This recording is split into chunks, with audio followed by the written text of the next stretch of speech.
বাংলাদেশের এই সবুজ চত্বরে আল্লাহর দ্বীন প্রতিষ্ঠার জন্য আন্দোলন করছে। জামাত ইসলামের প্রতিষ্ঠা লগ্ন থেকে আমরা এই দেশে কোরআনের শাসন কায়েমের সংগ্রাম করছি।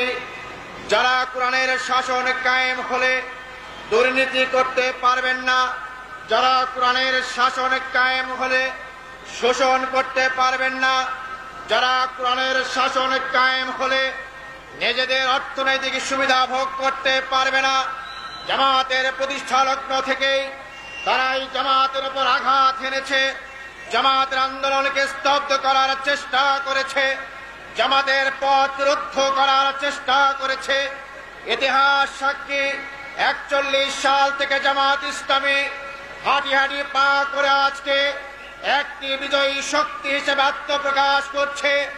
বিশ্বব্যাপী যেমন ইসলামের পুনর্জাগরণ সৃষ্টি হয়েছে, বাংলাদেশ পৃথিবীর দ্বিতীয় বৃহত্তম মুসলিম দেশ হিসেবে সকল মুসলিম বিশ্ব থেকে বিচ্ছিন্ন হয়ে আধিপত্যের পাশে এই বাংলাদেশের জমিনে আজ ইসলাম একটি বিজয়ী শক্তি হিসাবে আত্মপ্রকাশ করছে।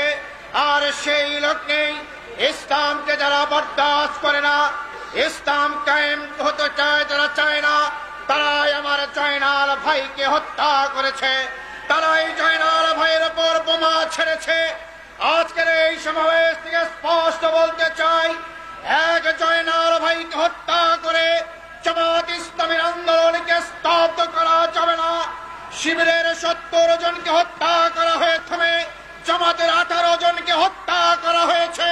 জামাত শিবির আন্দোলনকে স্তব্ধ করা গেছে, শিবির আন্দোলনকে স্তব্ধ করা যাবে না।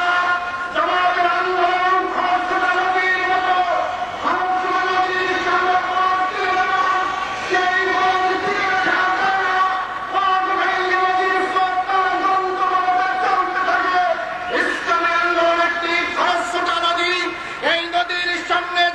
সাম্রাজ্যবাদী শক্তি, আধিপত্যবাদী শক্তি, মৌলবাদের সাম্প্রদায়িকতা, জেল জুলুম হত্যার মাধ্যমে বাদ দেওয়ার চেষ্টা করা হোক না কেন, এই পদে ইসলামকে স্তব্ধ করা যাবে না। সংগ্রামী ভাই সব জয়েন